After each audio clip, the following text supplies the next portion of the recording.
Aujourd'hui. Et je crois que le Seigneur m'a donné une parole. Amen. Je suis vraiment tenté d'aller dans une direction un peu plus confortable. Parce que je me sens que j'avais déjà enseigné au service du soir. Mais je ressens qu'on va aller dans une autre direction aujourd'hui. Amen. Là, je suis moins confortable. Moi, Seigneur. Voilà Dieu. Alors, si je devais donner un titre à cet enseignement aujourd'hui, c'est être fort dans la faiblesse. Amen. Sois fort dans la faiblesse. Alléluia. On va lire le passage de Genèse chapitre 32. La Bible dit au verset 24, Jacob demeura seul. Alors un homme lutta avec lui jusqu'au lever de l'aurore. Voyant qu'il ne pouvait le vaincre, cet homme le frappa à l'emboîture de la hanche. Et l'emboîture de la hanche de Jacob se démit. Pendant qu'il luttait avec lui, il dit, laisse-moi aller, car l'aurore se lève. Et Jacob répondit, je ne te laisserai point aller, que tu ne m'aies béni. Il dit, quel est ton nom? Il répondit, Jacob. Il dit encore, ton nom ne sera plus Jacob, mais tu seras appelé Israël. Et quelqu'un dit Israël. Car tu as lutté avec Dieu et avec des hommes, et tu as été vainqueur. Jacob l'interrogea en disant, fais-moi, je te prie, connaître ton nom. Il répondit, pourquoi demandes-tu mon nom? Et il le bénit là. Et Jacob appela ce lieu du nom de Péniel, car, dit-il, j'ai vu Dieu face à face, et mon âme a été sauvée. Le soleil se levait, lorsqu'il passa Péniel, Jacob boitait de la hanche. C'est pourquoi, jusqu'à ce jour, les enfants d'Israël ne mangent point le tendon qui est à l'emboîture de la hanche, car Dieu frappa Jacob à l'emboîture de la hanche au tendon. Amen. Alléluia. Et aujourd'hui, nous allons parler de certains faits historiques dans la Bible, dans la parole du Seigneur, où des gens ont vraiment rencontré, ou du moins sont arrivés dans la volonté totale et parfaite du Seigneur, pas dans leur état de force, pas dans leur état où ils avaient toute leur capacité, mais dans leur état de faiblesse. Ainsi, il est écrit que le faible dise « je suis fort », que le pauvre dise « je suis riche ». Mais l'histoire que nous venons de lire, c'est l'histoire de notre cher Jacob. Amen. Jacob, c'est le fils d'Isaac. Isaac a eu des jumeaux, Jacob et Ésaü. Et c'était déjà prophétisé que Jacob allait être le fils qui allait avoir la prééminence, qui allait être au-dessus, en d'autres termes, qui va dominer en fait son frère. Mais Jacob, malheureusement, sa vie n'a pas été aussi simple que ceci. D'ailleurs, son nom Jacob veut dire supplanteur. Tout simplement parce que quand ils sont nés, ou du moins quand ils sont sortis, en passant les jumeaux, ils viennent ensemble. Quand ils sont sortis, son frère Ésaü est sorti. Mais Jacob, quand il sortait, il tenait le tendon de son frère. Et on lui a donné le nom de Jacob, qui veut dire supplanteur, un tricheur. Et toute sa vie a été quasiment caractérisée par de la triche, de la fourberie. Il trompe les gens. Jacob, c'est le genre de personne qui peut te vendre ton propre stylo. C'était un homme très futé, très intelligent. Et la Bible dit que dans cet esprit, il va voler le droit d'aînesse et la bénédiction qui revenait à son frère. Parce que dans la tradition juive, l'aîné, c'est lui qui hérite des parents, c'est lui qui a la bénédiction. L'héritage, elle était certes matérielle, mais c'était aussi un héritage spirituel. Celui-là qui va guider la famille, qui va diriger la famille dans les voies du Seigneur. Mais son frère Ésaü a négligé son droit d'aînesse. C'était un homme charnel, un homme des champs, un homme qui aimait la vie. Mais son frère, qui était le second, qui n'avait pas le droit, en d'autres termes, d'avoir cette bénédiction, lui, il donnait de la révérence aux choses de Dieu. J'aimerais parler à quelqu'un aujourd'hui et lui dire, tu sais, fais gaffe, il faut donner de la révérence aux choses de Dieu. Ne prends jamais à la légère le travail de Dieu. Ne prends jamais à la légère ta relation avec le Seigneur. Parce qu'alors que toi tu le négliges, quelqu'un d'autre est en train de le prendre au sérieux. Alors que toi tu négliges ta consécration, il y a quelqu'un d'autre qui est en train de se consacrer. Alors que toi tu es en train de négliger ce que Dieu est en train de te donner sur un plateau, il y a quelqu'un d'autre qui est là et qui le convoite à un niveau et il est même prêt à faire des choses complètement illicites pour les avoir. Mais parce que son motif c'est de toucher Dieu, Dieu va le lui donner quand même. Amen. Alors Église, ne néglige pas le don qui est en toi. Amen. Très important. Et là, leur père est couché, il a des problèmes au niveau de ses yeux, il appelle ses fils, ok, vous allez aller, tu vas me chercher un gibier, et ensuite je vais prier, puis je je vais te donner ma bénédiction. Et là, Jacob, qu'est-ce qu'il fait? Il se déguise dans son frère Ésaü. Il rentre, il prend un chevreau, il le prépare, bien sûr sous le conseil de sa maman. Alléluia. Pourtant, Dieu avait déjà dit à sa maman, ton second là, c'est lui qui va dominer sur le plus grand. Mais elle arrive à une place où elle essaie d'aider Dieu à accomplir sa promesse. Et je veux dire à quelqu'un, tu n'as pas besoin d'aider le Seigneur à accomplir sa promesse. Si Dieu t'a donné une promesse, tu peux être sûr qu'il va l'accomplir. Je ne sais pas qu'est-ce que Dieu t'a promis, mais peut-être qu'en ce moment, ta vie ne ressemble pas à la promesse de l'Éternel. Jésus est suffisamment grand pour accomplir ce qu'il a dit qu'il va faire. Alléluia. Il a dit dans sa parole, crois et tu seras sauvé, toi et toi et ta famille. Moi, je ne sais pas comment il va le faire, mais il va le faire. Alléluia. Alors, n'aidons pas Dieu, laissons-le faire. Maman, Rebecca essaie d'aider Dieu à accomplir sa promesse. Jacob, viens, j'ai entendu que ton père veut bénir ton frère Ésaü. Voici ce que tu vas faire. Tu vas prendre les vêtements d'Ésaü, tu vas rentrer et tu vas aller voir ton papa. Et là, il rentre, il voit papa. Et le papa dit, mais attends, ça là, c'est bizarre. Ça ressemble à Jacob, mais c'est la peau d'Ésaü. C'est normal, il s'était couvert. Il réussit quand même, en d'autres termes, à passer pour son frère. Et son père lui donne la bénédiction qui revenait en d'autres termes à Ésaü. Maintenant, je me suis toujours posé cette question-là. Est-ce qu'on peut transférer une bénédiction à quelqu'un? Officiellement, non. Parce que quand quelque chose est pour toi, c'est pour toi. Mais pourquoi ça a été transféré? Tout simplement parce que Ésaü était un charnel. Ésaü ne prenait pas cela au sérieux. Voici pourquoi, lorsque on a béni en d'autres termes Jacob, Dieu lui-même a donné son accord. Et là, le frère arrive, Ésaü, il est fâché. Son père lui dit, je suis désolé, j'ai donné ta bénédiction à ton frère. Et là, boum, le type, il est fâché, il est énervé, il veut tuer son frère. Et notre cher Jacob est obligé de fuir. Il fuit pour aller où? Pour aller en d'autres termes chez son oncle Laban. Il arrive là-bas chez Laban. Je saute un peu l'histoire, il y a beaucoup de choses qu'on pourrait dire, mais il passe d'abord par Bethel où il a une expérience spirituelle et il fait un vœu de prospérité là-bas. Parce que Dieu apparaît à Bethel et dit ceci à Jacob. Jacob, si tu restes dans mes voies, je te donnerai la postérité à ce lieu et tu la posséderas, toi et toute ta postérité. Donc la même promesse que le Seigneur a donnée à Abraham, son grand-père. Amen. Et là, Jacob fait il fait un vœu avec le Seigneur. Il dit, si l'Éternel me bénit, je lui donnerai la dîme de tout. Maintenant, moi j'ai calculé un peu, j'y ai pensé un peu à cette histoire. Je pense que toute sa vie, M. Jacob ne donnait pas sa dîme. Et là, il fait ce vœu en d'autres termes. Maintenant, il ne donnait pas sa prémisse à Dieu. Oui, dans la famille, on donnait la prémisse. À Isaac, je suis convaincu, ce n'est pas écrit clairement, mais il donnait sa prémisse. Pourquoi? Parce que leur grand-père Abraham a donné sa prémisse à Melchisédek. Et là, il fait ce vœu. Papa, si tu me bénis, si tu me ramènes sain et sauf dans la maison de mon père, je te donnerai la dîme de tout ce que tu me donneras. Alléluia. Tu sais, nous ne devons pas voler Dieu dans notre prémisse. Certes, c'est une prémisse. Oui, c'est monétaire. Voici pourquoi des fois certains la combattent. Même aussi, en d'autres termes, c'est la prémisse de tout. La prémisse de ton temps, par exemple. Est-ce que tu la donnes à Dieu? Dieu nous a donné 24 heures dans la journée. Est-ce que nous donnons la prémisse de ce temps-là au Seigneur? Jacob dit, je te donnerai la dîme de tout ce que tu me donneras. Le temps, c'est le Seigneur qui nous le donne. Les finances, c'est le Seigneur qui nous le donne. Et quand tu donnes ta prémisse à Dieu, le Seigneur bénit le reste.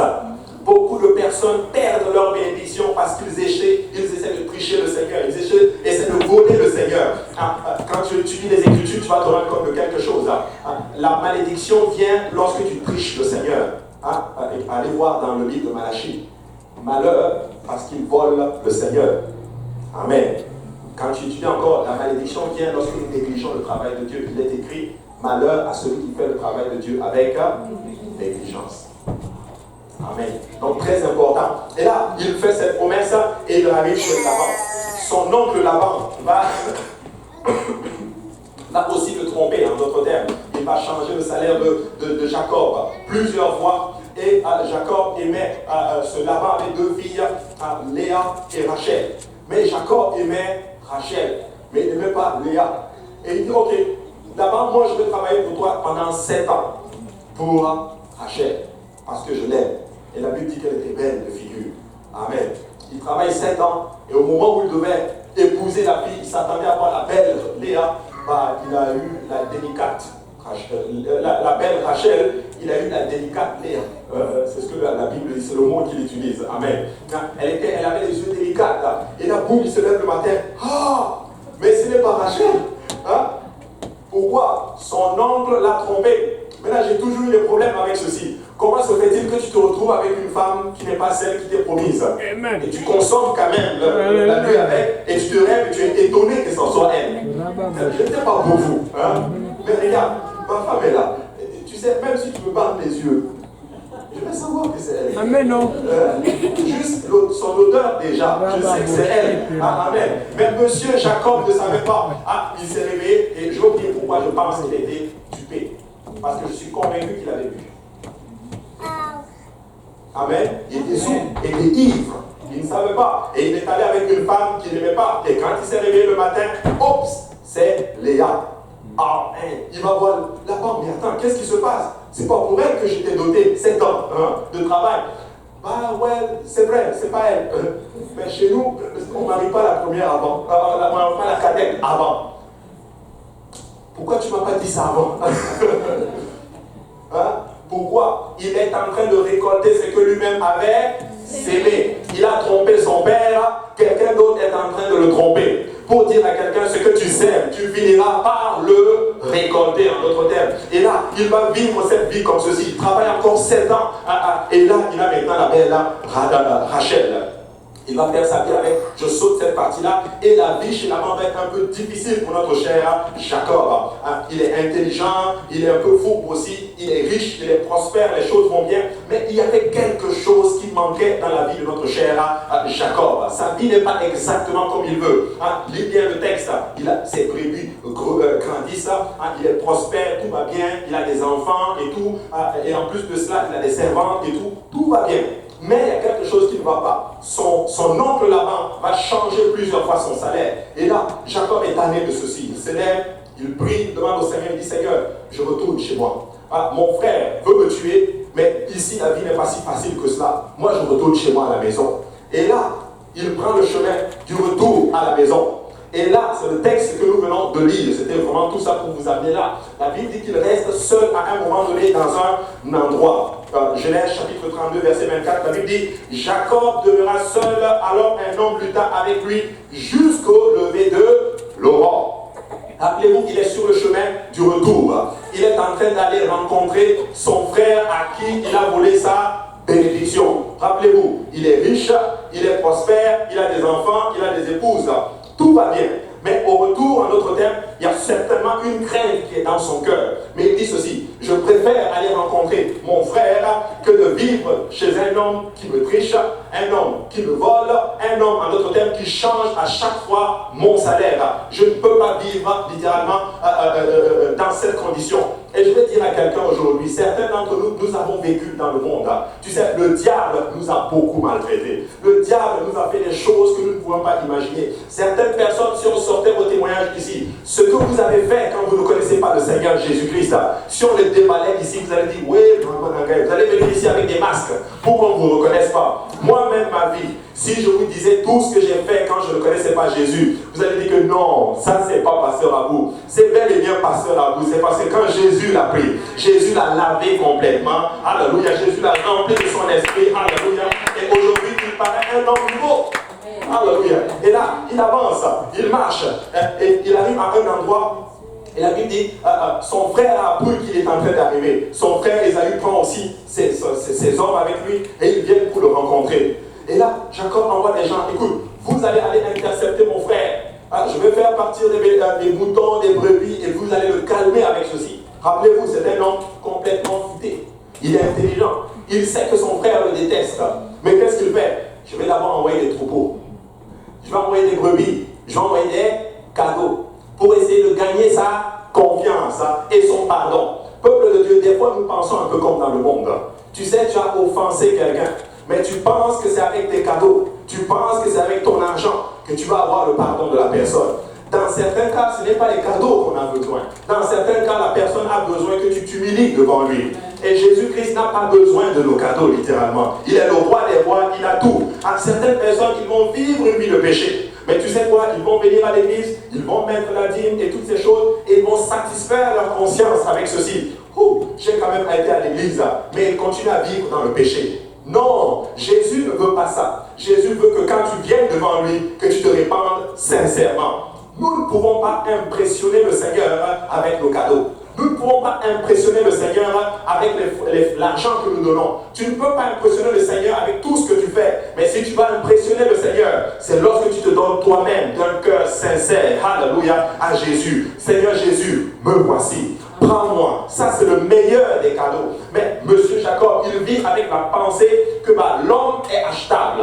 On peut acheter son cœur avec des moyens. Donc, il envoie littéralement de l'argent, des cadeaux.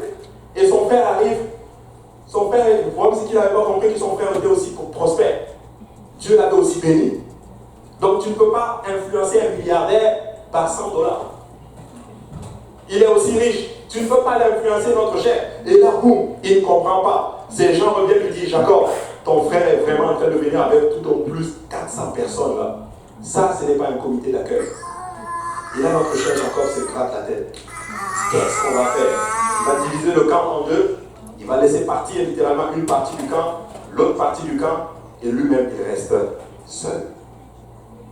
Vous savez, dans certains cas, nous devons rester seul à seul avec le Seigneur. Je ne suis pas contre le collectif. Je suis pour le collectif. Tu as besoin d'être avec l'Église, mais tu dois avoir une relation personnelle avec Jésus. Tu dois des fois aller dans la chambre secrète où tu passes du temps avec le Seigneur, où le Seigneur te rencontre là. Parce que les expériences spirituelles qui amènent le changement et la transformation dans la vie d'un enfant de Dieu, ce n'est pas le collectif. C'est le temps que tu passes secrètement dans la maison du Seigneur. Alléluia. Quand tu vois quelqu'un qui est puissamment utilisé par le Seigneur, pose-toi la question, quel est le temps qu'il passe en secret avec Dieu? Lorsque personne ne voit, lorsque tu vois une personne que Dieu a transformée puissamment et qui avance glorieusement dans la gloire du Seigneur, sûrement qu'il passe du temps de qualité en secret avec le Seigneur. Les expériences spirituelles transformatrices en général, ça se passe dans le lieu secret. Des fois, nous avons des puissantes rencontres, nous avons des puissants services où l'Esprit du Seigneur bouge. Certaines personnes sont touchées ici à l'hôtel. Mais laissez-moi vous dire que c'est une belle expérience. Mais ce n'est pas cette expérience qui te transforme. L'expérience qui te transforme, c'est celle que tu passes dans la chambre secrète. Alléluia. Et c'est le temps pour nous, Église, de rentrer maintenant en intimité intense avec le Seigneur Jésus-Christ. Alléluia. Je rends grâce à Dieu pour nos veillées de prière. Je rends grâce à Dieu pour les réunions de prière que nous faisons tous les samedis ici. Je rends grâce à Dieu pour nos dames qui viennent prier. Mais je vais challenger cette belle congrégation. Essaie d'avoir un temps de qualité avec le Seigneur, toi seul à seul avec Dieu. Parce que ce sont ces expériences qui transforment définitivement un homme et une femme. Alléluia. Et la Bible dit, alors qu'il demeure seul, il lutte avec un homme. La transformation, des fois, elle vient lorsque tu luttes. Pas la lutte physique, non, mais la lutte spirituelle.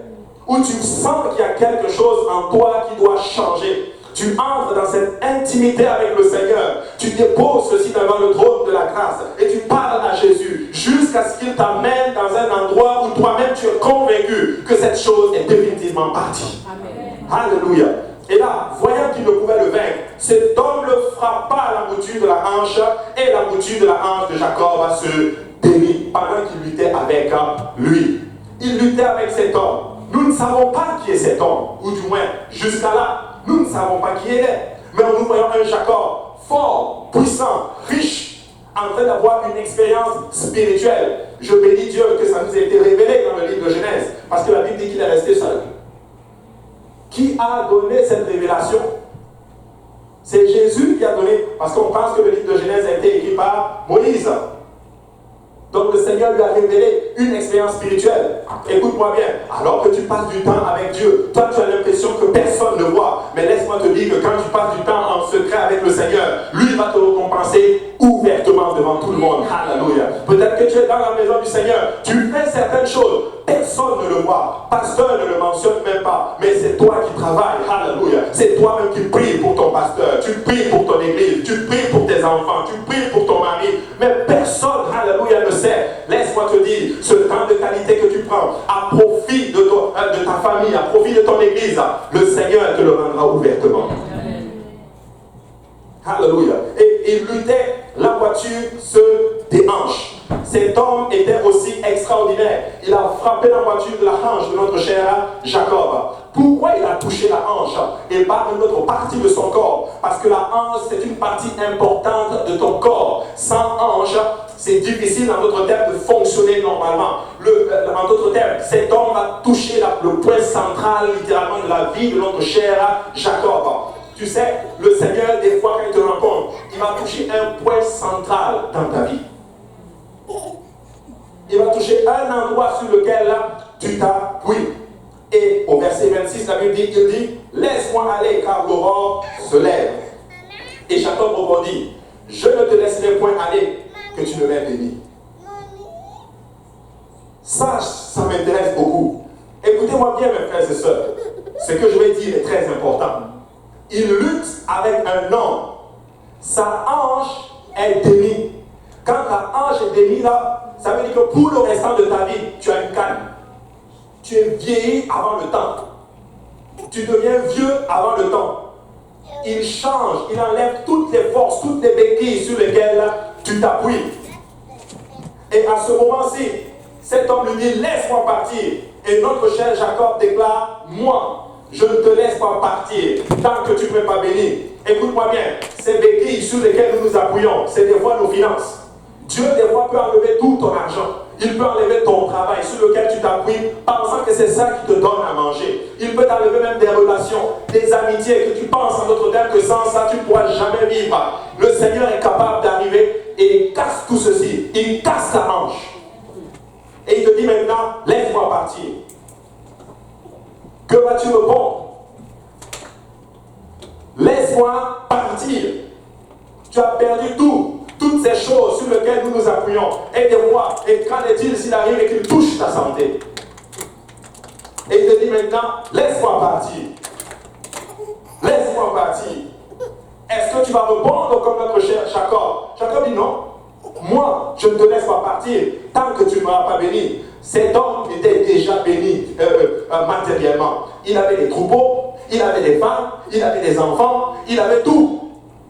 Mais il dit ceci, moi je ne te laisse pas partir tant que tu ne m'auras pas béni. Cette histoire, Jacob est en train de redéfinir la bénédiction. Il est en train de nous donner une autre perspective de la définition de la bénédiction. La bénédiction, ce n'est pas l'accumulation des biens matériels. Ce n'est pas l'état de mon compte en banque. Ça n'a rien à voir avec ceci. Mais la bénédiction, c'est quand tu trouves le plan de Dieu dans ta vie et que tu marches pleinement, alléluia, dans ce plan. Ça ne coûte pas à Dieu de te bénir. Dieu bénit même les gens qui ne croient pas en lui. Dieu bénit les incrédules. Dieu bénit les gens même qui les insultent matériellement. Mais qu'en est-il de toi aujourd'hui? Alléluia. Dieu n'est pas intéressé à te donner une voiture, une maison et toutes ces choses-là. Il peut te le donner comme ceci. Mais s'il y a quelque chose qui intéresse le Seigneur, c'est la bénédiction ultime où tu rencontres le Seigneur personnellement face à face. Alléluia. Où tu rencontres le Seigneur et ta vie est complètement transformée. Beaucoup de personnes sont à l'église, mais leur vie n'a pas été transformée par le Seigneur. Beaucoup de gens sont à l'église pendant des années, mais leur vie n'a pas été transformée. Écoutez, nous ne sommes pas intéressés à une expérience spirituelle, mais nous voulons une puissante expérience avec le Seigneur. Une expérience qui t'amène dans une totale transformation, où tu réalises, alléluia, l'état dans lequel je sais, et tu te dis définitivement, je dois changer. Et tu sais quoi, Jésus, moi je ne vais pas te laisser partir. Tant que tu ne me touches pas, tant que tu ne changes pas, tant que tu ne remplis pas de ton esprit, moi je ne te laisse pas partir, Seigneur. Et là, je ne te laisse pas partir que tu ne m'aies béni. Il redéfinit la bénédiction. Et je veux dire à ces beaux enfants, alléluia, de Dieu, peuple de Dieu, comprenons quelle est la bénédiction de l'Éternel. Il est écrit, c'est la bénédiction de l'Éternel qui enrichit. Ce n'est pas l'accumulation des biens matériels. Quoique Dieu veut te bénir, Dieu veut te rendre prospère, et Dieu va te rendre prospère matériellement. Mais s'il y a quelque chose sur lequel tu dois t'appuyer, c'est ta relation avec le Seigneur. S'il y a quelque chose sur lequel tu dois regarder, c'est ta relation avec le Seigneur. Mon frère, ma soeur, le Seigneur te pose la question, où en es-tu aujourd'hui dans ta relation avec Jésus? Où en es-tu aujourd'hui? Au verset 27, il dit, quel est ton nom? Après avoir eu cette réponse, le Seigneur Seigneur, ou du moins cet homme, voit un homme complètement décidé, complètement déterminé littéralement à avoir quelque chose qu'il s'est résolu. Et cet homme lui pose la question, mais qui es-tu? Qui es-tu? Parce que le Seigneur est intéressé aux tenaces.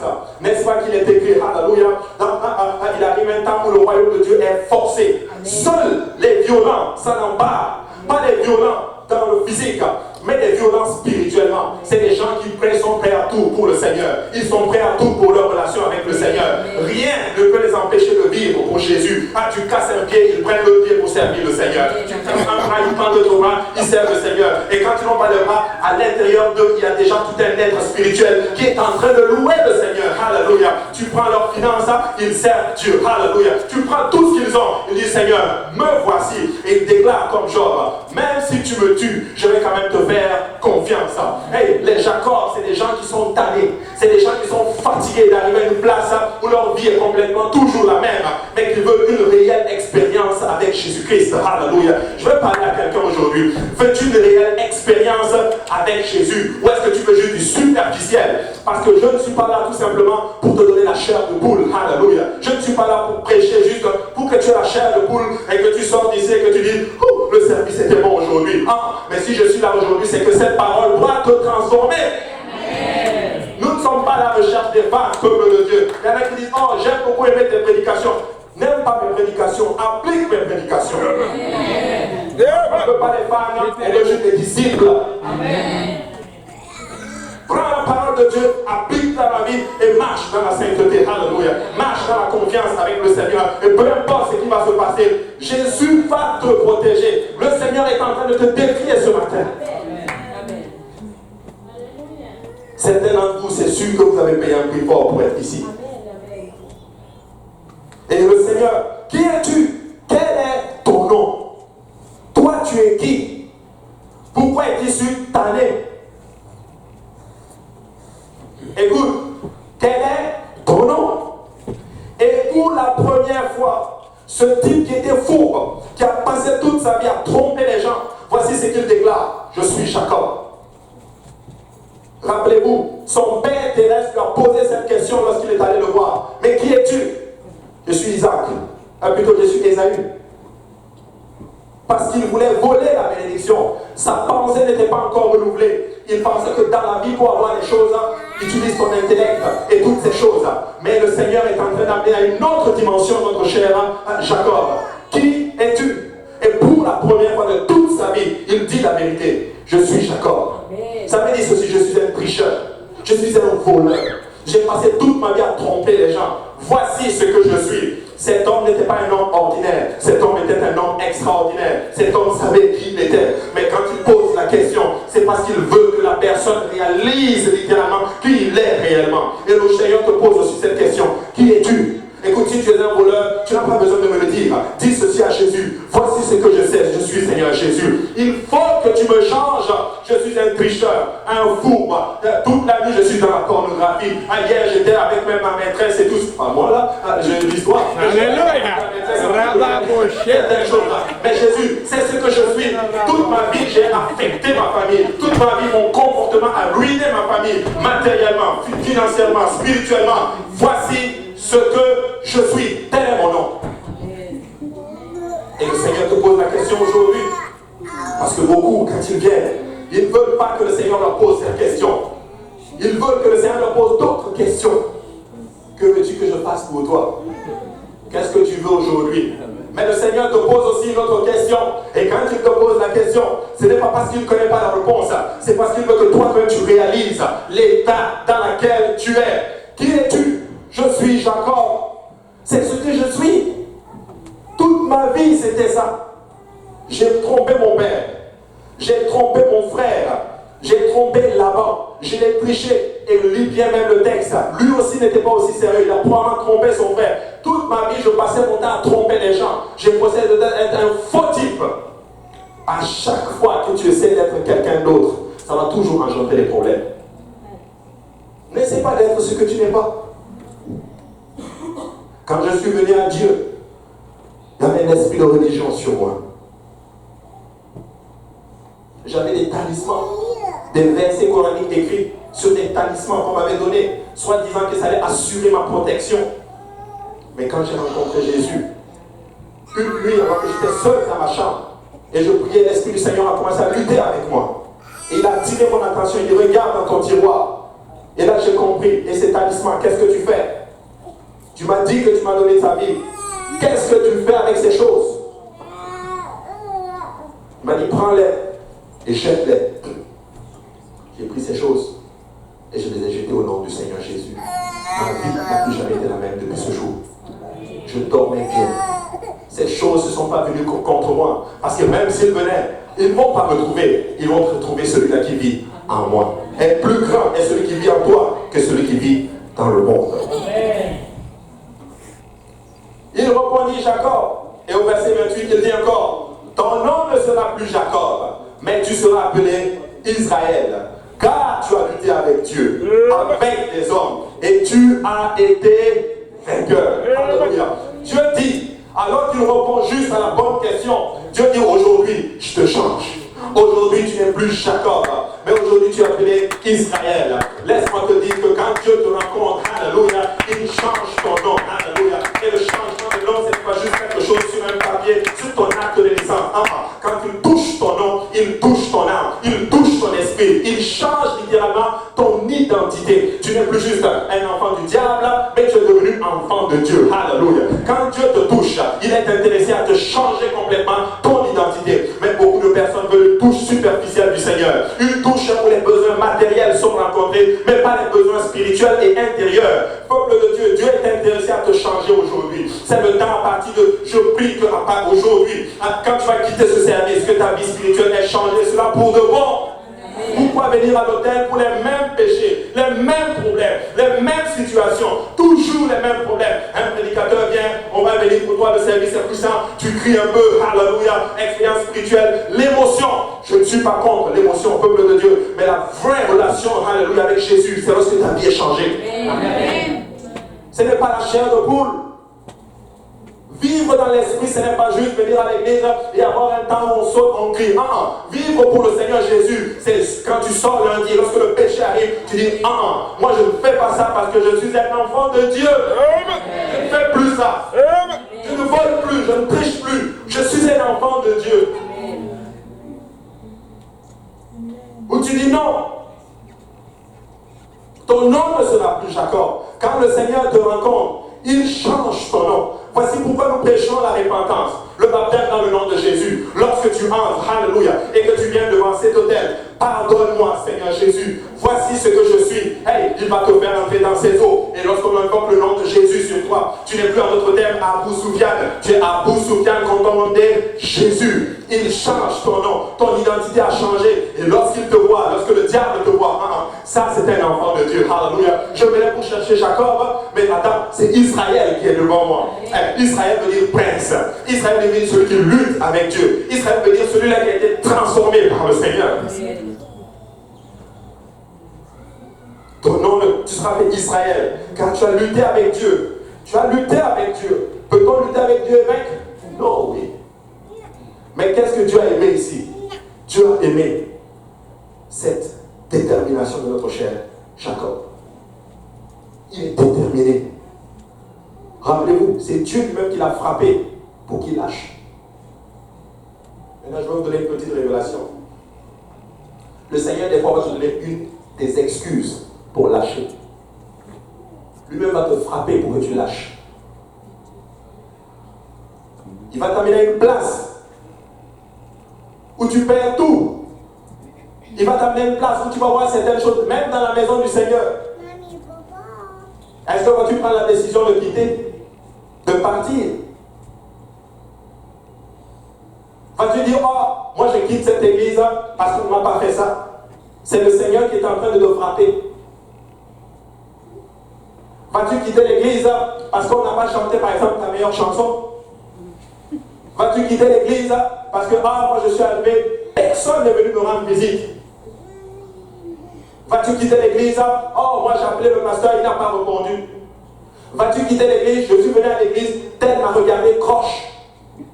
vas-tu quitter l'église parce que tel j'ai parlé à tel et tel, ou bien j'ai entendu que tel a mal parlé. Écoutez, si c'est mal parlé des gens, moi-même j'ai entendu que des gens mal parlé de moi. Oh, mais ces gens, je les aime. Alléluia. Moi, je ne suis pas à l'église pour les gens. Moi, je suis à l'église pour Jésus. Alléluia. Et quand je viens dans la maison du Seigneur, je danse pour le Seigneur. Parce que j'ai été transformé par le Seigneur Jésus. Oui. J'ai entendu. Tu vois même des choses. Mais écoute, hey, si tu es les transformés de Jésus, c'est les amoureux de Jésus. Peu importe ce que tu les fais, ils aiment Jésus. Tout ce qu'ils font, c'est pour Jésus. Ils dansent Jésus, ils sautent Jésus, ils parlent Jésus. Dans leur tête, c'est juste la maison de Jésus, tout simplement. Et plus on les persécute, plus ils sont en feu encore pour le Seigneur. La Bible dit que les apôtres ont bouleversé le monde parce qu'ils ont été transformés par le Seigneur Jésus. Alléluia. Ce n'était pas juste quelque chose de spirituel, de superficiel. Ils étaient engagés. Hey, Paul a été crucifié en l'envers. Toi a été décapité. Pierre a été crucifié en l'envers. Hey, André a été mis sur une croix en X. Les historiens disent que quand il a vu la croix en X, enfin il a déclaré ceci. Enfin te voilà. Transformé par Jésus. Transformé par le Seigneur Jésus. Étienne, on est en train de le lapider. Il dit, Père, ne l'ampute pas. Ils ne savent pas. Je vois le Fils de l'homme assis à la droite de Dieu. Une expérience profonde avec Jésus. Certains d'entre eux, on les a frappés le cou. Mais ces hommes ont bouleversé le monde. Dieu est intéressé à te changer aujourd'hui. Au verset 29, Jacob l'interrogea en disant, fais-moi, je te prie, connaître ton nom. Je vais juste revenir au verset 28. Tu as été vainqueur avec Dieu, mais tu as été vainqueur aussi avec les hommes, contre les hommes. Beaucoup d'entre vous, je vais vous dire, c'est quoi votre problème? C'est la crainte des hommes. Vous êtes affecté par ce que les hommes vous font. Votre relation est même basée sur les hommes. Arriver à une place, si tel n'est pas à l'église, moi je ne suis pas là. Si tel ne sert plus Dieu, je ne sers plus Dieu. Écoutez-moi bien. Je ne suis pas un rebelle. Ok? Je suis en train d'enseigner quelque chose. Je veux vous transmettre un esprit. Écoutez-moi bien. Moi, je suis pasteur. Et j'ai un pasteur que je suis soumis à lui. Ça ne va jamais arriver. Au nom de Jésus, je prie même pour ça.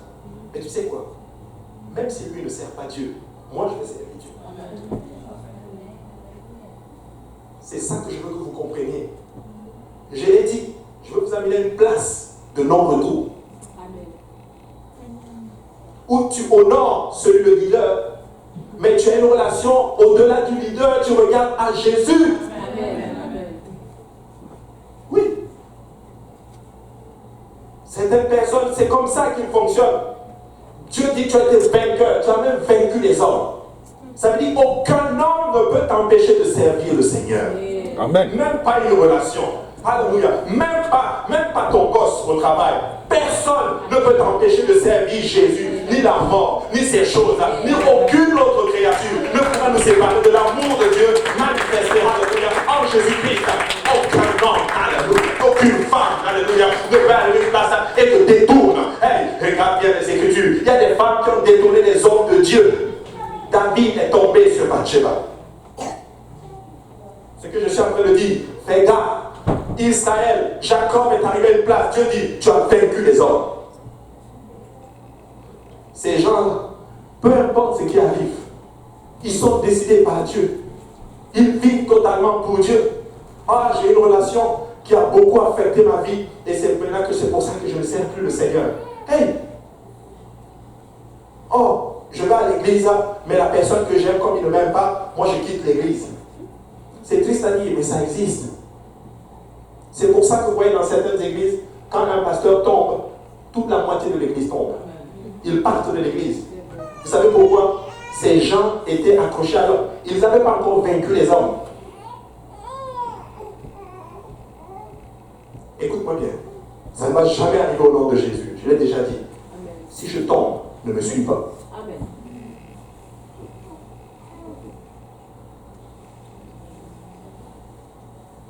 Un place de non-retour. Dieu dit, toi Jacob, tu as vaincu.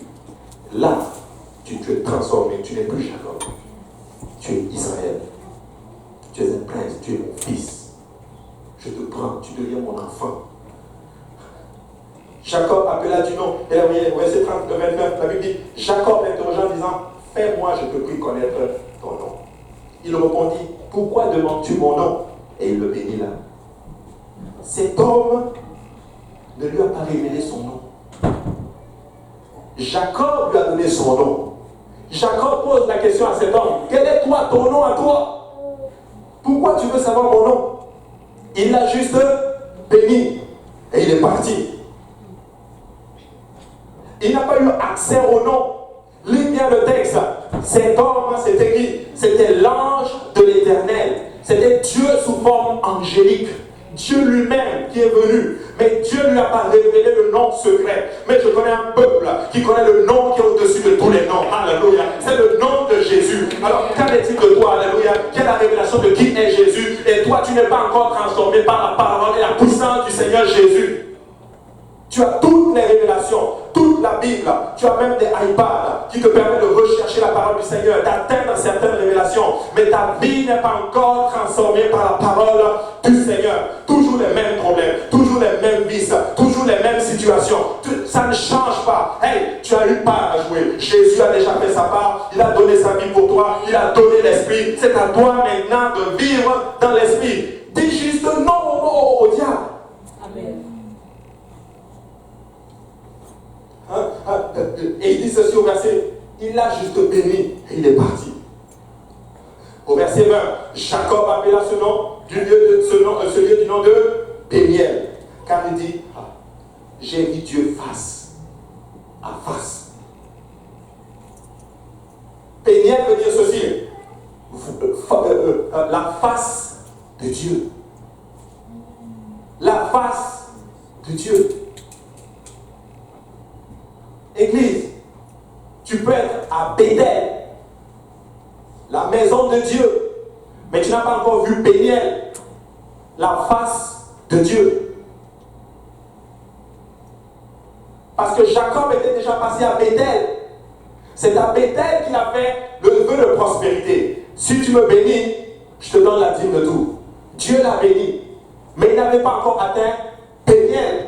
Parce que Péniel, c'est là qu'on est transformé. Mais on est transformé lorsque nous voyons Dieu face à face. Lorsque tu le rencontres dans sa parole. Alléluia. Lorsque tu lis la parole. Je veux te dire, alléluia, Israël, comment il fonctionne. Ils prennent la parole du Seigneur, ils regardent. Tu demandes quelque chose, ils disent, ouf, ça je veux le faire, amen. Il tourne encore, il voit quelque chose, ouf, ça c'est un peu plus difficile. Mais je dis amen à la parole du Seigneur. Avec l'aide du Seigneur, je vais y arriver. Ils ne sont pas comme ceux qui disent ceci. Ah, ça c'est bon, ça je veux le faire. Oh, ça c'est un peu plus difficile, ça je ne le fais pas. Je saute ça. Oh, ah non. Moi, là où j'étais avant, on ne faisait pas ceci. Je ne le fais. Non! Mais hey, les Israéliens, ils prennent la parole du Seigneur complet. Tout ce que Dieu leur demande, ils le font. Ils rencontrent Dieu face à face tous les jours pour être transformés dans le lieu secret et à travers sa parole.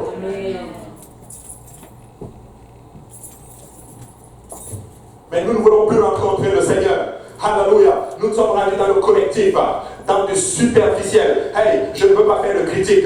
Pardonnez-moi, je suis sous le flot de l'esprit en ce moment. Alléluia. Je ne critique personne, là, je n'ai aucune personne dans ma pensée en ce moment. Je veux juste dire ce que le Seigneur me met en esprit. Excusez-moi, je vois certaines personnes, ils viennent à l'hôtel, des fois je les reçois. C'est les mêmes personnes qui sont juste en train de crier, de se rouler à terre. Ils se lèvent, ils sortent encore les mêmes choses. C'est de la fausse repentance. Amen. Change. Please, change. Change. Ne fais plus. Tous les jours, les gens viennent commérer chez toi. Tous les jours. Si on peut compter le nombre de prédicateurs qui sont venus, qui ont parlé de cela. Si tu le fais, ça veut dire que ça ne t'a pas encore transformé. Tous les jours. Si quelqu'un vient parler de quelqu'un d'autre, dit, ah frère, laisse seulement. Oh ma soeur, laisse seulement. C'est fini. Mais des fois, on creuse encore. Et on frappe son frère et sa soeur. Notre vie n'a pas été changée. Si nous faisons ça, bien sûr. Jacob face à face. Et il dit ceci, mon âme a été sauvée. Voici la vraie bénédiction. Où ton âme est sauvée. La certitude que ton âme est sauvée. Mon frère, ma soeur, si la trompette sonne là, maintenant, es-tu sûr que tu vas monter? Es-tu sûr que tu vas être sauvé? Es-tu sûr que tu es réellement dans le royaume? Es-tu sûr que tu as fait ce que Dieu te demande de faire pour atteindre le salut? Parce que toute la vie qu'il a mené Jacob, avec tout ce qu'il a pu traîner de bagages matériels et spirituels, il se posait une question, est-ce que mon âme est sauvée? Si je meurs aujourd'hui, est-ce que je vais être sauvé? Si je saute aujourd'hui, le pasteur en a parlé dimanche. Après ce service, vous pouvez aussi entendre de l'autre aussi que c'est ça qui est arrivé. Comme il disait, d'autres vont dire, d'autres vont dire, yes. Enfin, il est parti. Mais ce n'est pas vous, là. Vous allez faire, et vous allez vous dire, il suffit de faire, nous continuons à marcher pour Jésus. Parce que même si lui est parti, il est juste allé rencontrer Jésus. Nous continuons le travail. Nous continuons le travail. Et c'est ça que vous devez avoir. Le soleil se leva. Hein? Lorsqu'il passa Péniel, Jacob boitait de la hanche. Après avoir rencontré Dieu, sa démarche a changé. Hey, il marchait comme ça. Mais quand dès qu'il rencontre le facteur Dieu, sa démarche change. Hey, écoute-moi bien. Quand tu rencontres Dieu, ta façon de marcher doit changer. Avant, tu étais mondain, mais parce que j'ai rencontré Jésus, je suis devenu un homme spirituel. Alléluia. Et les gens vont te poser la question, mais qu'est-ce qui t'est arrivé? J'ai rencontré Jésus. Alléluia. Cet homme qui était aveugle de naissance, mais dès qu'il a rencontré Jésus, il a fait la boue et cet homme est devenu voyant.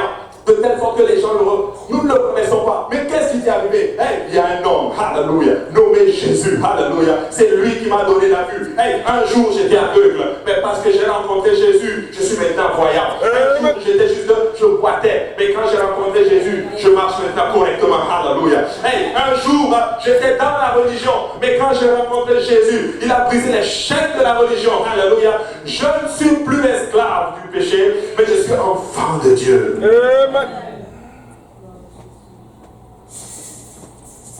Alléluia. Fort dans la faiblesse. Touché à un point critique de ta marche et de ta vie, qui t'amène dans un état de transformation totale avec Dieu. Je ne m'appuie plus sur moi-même. C'est ça qu'il est en train de nous dire. Je m'appuie sur Dieu. Tu sais, il a cassé sa hanche. Mais ce qu'ils n'ont pas compris, c'est qu'il y avait un rocher spirituel sur lequel Jacob s'appuyait. Il s'appuyait sur le Christ maintenant. Ne t'appuie pas sur tes finances, mon frère. Ne t'appuie pas, notre terme, sur ta santé, même sur ta capacité physique. Mais en toute chose, remets-toi au Seigneur. Seigneur, je compte sur toi. Amen. Je compte sur toi. C'est pourquoi ce jour, les enfants d'Israël ne mangent point le tendon qui est à la hanche. Car Dieu frappa Jacob à l'embouchure de la hanche au tendon. Transformé par Dieu.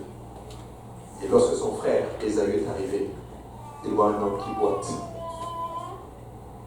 Il vient de rencontrer Dieu, son identité a changé. Et lorsqu'il le voit, il le regarde. Je venais pour chercher Jacob, mais je ne l'ai pas trouvé. J'ai trouvé Israël. Quand le diable vient frapper à ta porte, quand tu vas ouvrir la porte, quand tu ouvres la porte, tu dis, ok, je me suis trompé d'adresse. Je ne suis plus là, ce n'est plus la même personne. Il a changé. Il a changé. Dieu veut te toucher aujourd'hui. Alléluia. J'ai fini mon enseignement. Aujourd'hui, nous allons faire juste quelque chose de simple. Nous allons quand même venir à l'hôtel. Mais aujourd'hui, tu vas demander à Dieu de te transformer pour toujours. Tu vas demander à Dieu de changer ton nom, de changer ton identité. Et avec ça, tu pourrais être capable de marcher et de rencontrer tes ennemis. ne va pas rencontrer Ésaü dans ton état actuel. Ça ne fait pas de sens. Il va juste te tuer. Mais quand tu rencontres Dieu avant, et lorsque ton identité est changée, tu es prêt à le rencontrer parce que même s'il te tue, tu sais qui tu vas aller rencontrer. Peuple de Dieu, nous sommes dans un état critique. Un état où beaucoup de choses ont affecté notre relation avec le Seigneur. Mais ce matin,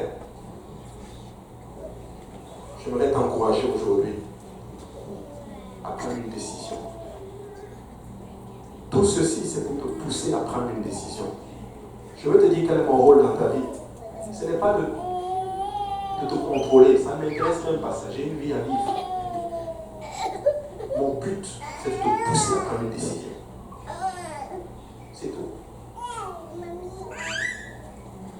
Une décision à vivre sincèrement pour Dieu. Totalement pour Dieu. Parce que même si je ne suis pas là, même si Papa Kaozi, Pasteur Kaozi n'est pas là, il y a quelqu'un qui est là. C'est Jésus. Lui, il est partout. Et ses yeux te voient tous les jours.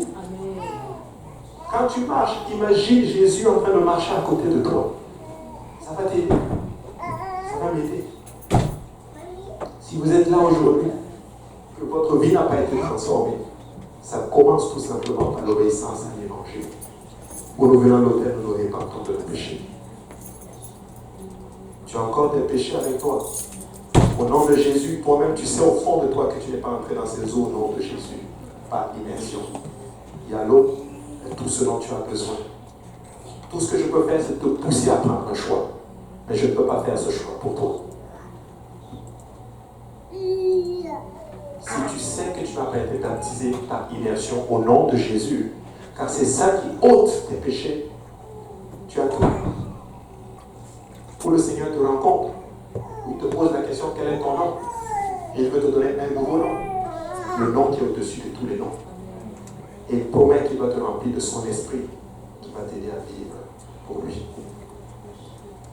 Mes frères et sœurs, s'il vous plaît, servons le Seigneur. Servons le Seigneur. Servons le Seigneur.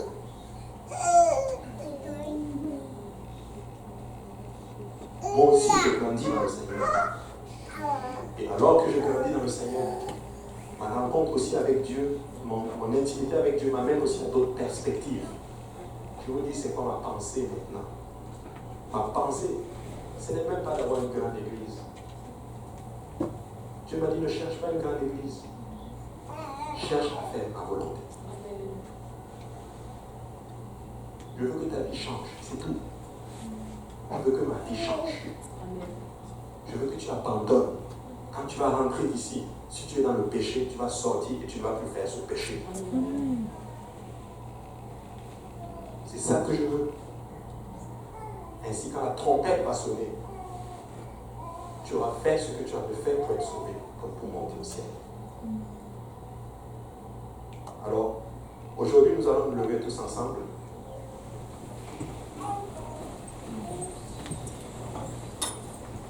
Et nous allons tous baisser nos têtes et nous allons faire une prière de repentance.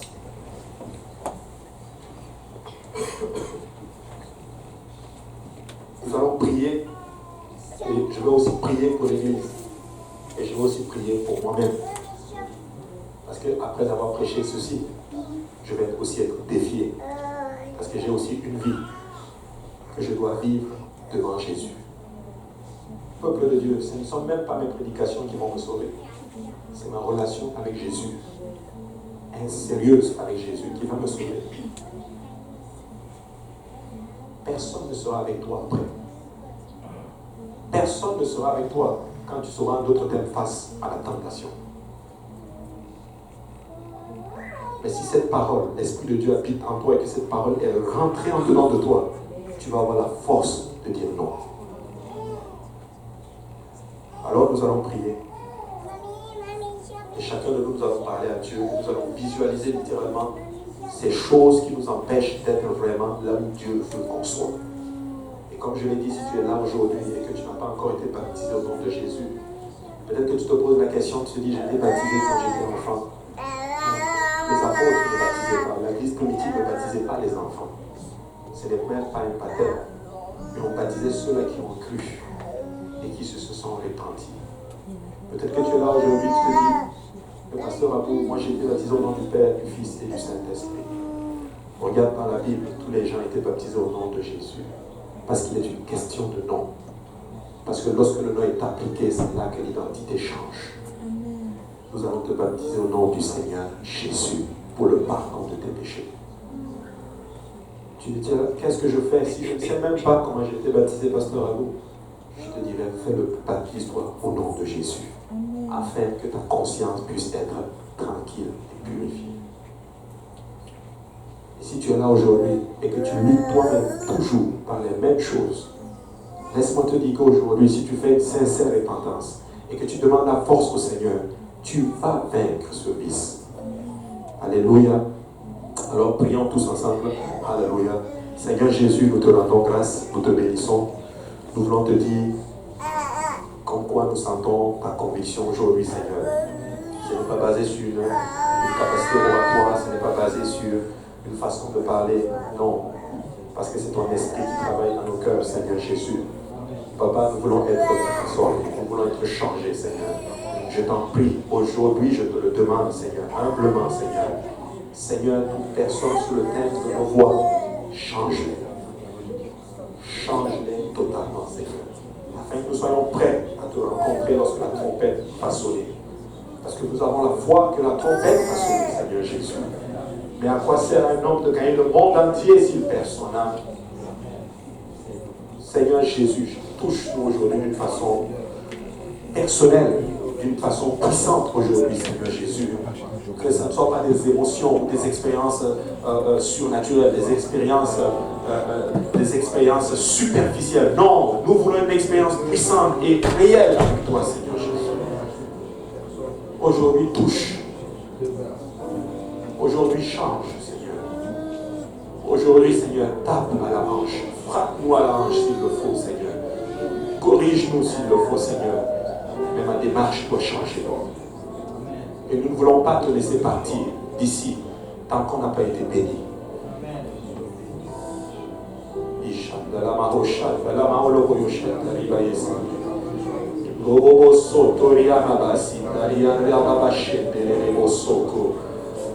Papa, nous avons beaucoup reçu. Beaucoup reçu, Seigneur.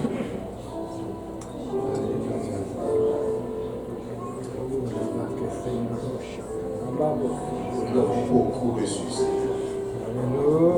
Tel Jacob est devenu Israël. Aide-moi à devenir tes enfants, Seigneur Jésus. Ta parole déclare que ceux qui ont cru, tu leur as donné le pouvoir de devenir enfants de Dieu.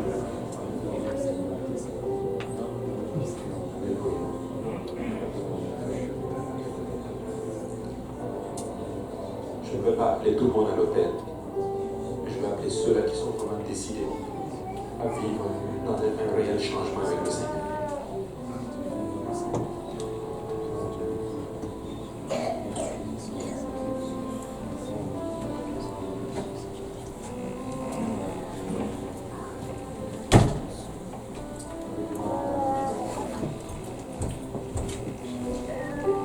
Ainsi parle l'Éternel. Je vous aime, mes enfants, c'est pour cela que je veux que vous me connaissiez. Alléluia. Et aujourd'hui, tu peux connaître le Seigneur Jésus. Tu peux le connaître. Il n'est pas un Dieu étranger, non. C'est celui-là qui a donné sa vie pour toi.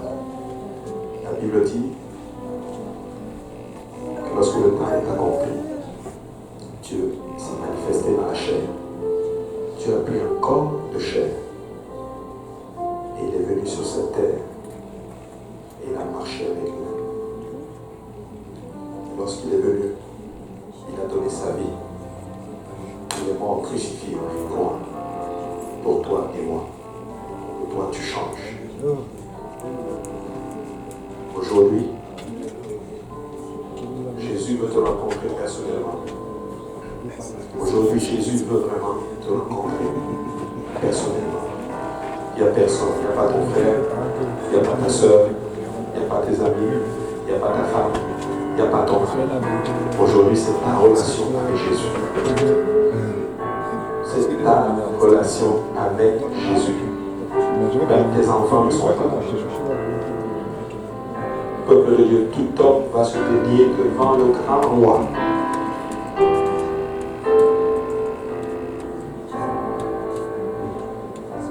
Notre vie doit être transformée. Sinon, sa sainteté va nous consumer. Alléluia. Alléluia. Alors, nous allons faire une prière de repentance. Et s'il y a des gens qui ont vraiment besoin d'une touche du Seigneur, vous pouvez continuer à prier, peuple de Dieu. Saint de Dieu, soyez juste sensible à l'Esprit du Seigneur. Alléluia. Papa, nous te demandons pardon, sincèrement, pardonne-nous. Pardonne-nous, Seigneur. Alléluia. Nous voulons élever les mains plus devant toi, Seigneur. Seigneur, je t'en supplie encore une fois, garde cette conviction dans nos cœurs, Seigneur. Garde cette conviction dans nos cœurs, Seigneur. Que lorsqu'ils vont sortir d'ici, Seigneur, que l'ennemi ne vienne pas voler ce qui a été semé dans leur cœur, Seigneur. Que les circonstances de cette vie ne viennent pas juste voler ce qui a été semé dans les cœurs. Car nous savons le diable est un voleur, Seigneur. Garde cette parole dans nos cœurs. Garde cette conviction dans nos cœurs, Seigneur Jésus. Alléluia. Gloire au nom de Jésus. Alléluia. Alléluia Jésus. Alléluia Jésus. Alléluia Jésus. Alléluia Seigneur. Alléluia Jésus. Alléluia. Alléluia Jésus. Transformé par la parole du Seigneur. Alléluia. Transformé par l'Esprit du Seigneur. Alléluia. Transformé par la vie de Christ. Alléluia. Transformé dans le nom de Jésus-Christ. Alléluia. Transformé pour toujours. Alléluia Seigneur.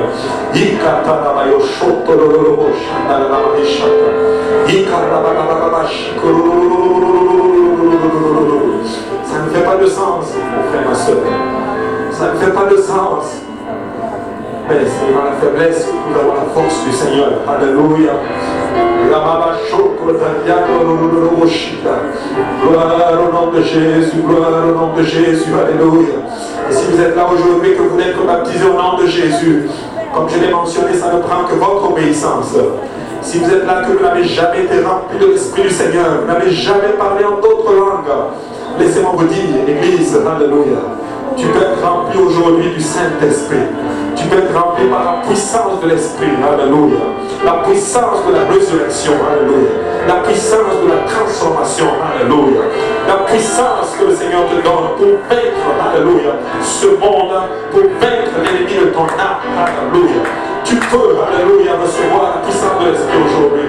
Ça ne prend juste que ta disposition. Alléluia Jésus. Alléluia Jésus. Alléluia Jésus. Alléluia Jésus. Église, maintenant laisse sortir ta voix en adoration au Seigneur. Alléluia. Bénis de ton Dieu. Alléluia. Parce qu'il te touche en ce moment. Ce que tu ressens, c'est la conviction de l'Esprit du Seigneur.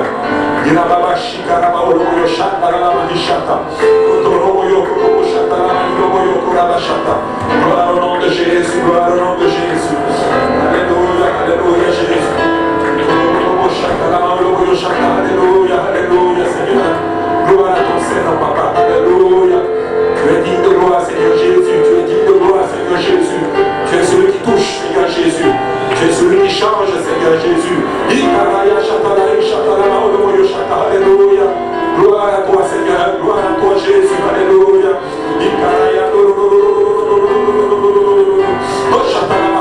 Alléluia. Gloire au nom de Jésus. Alléluia. L'Esprit du Seigneur veut te toucher. Jésus veut te toucher. Alléluia aujourd'hui. Alléluia. Jésus t'aime. Alléluia. Jésus t'aime. Alléluia. Alléluia. Alléluia. Ne sors pas d'ici avec la culpabilité, mais sors d'ici avec l'amour de Jésus. Convaincu qu'il t'aime, voilà pourquoi il parle ainsi de la sorte. Convaincu qu'il veut t'amener avec lui dans le royaume des cieux. Alléluia. Il dit dans sa parole, je m'en vais vous préparer une place, même c'est afin que là où je sois, vous y soyez aussi.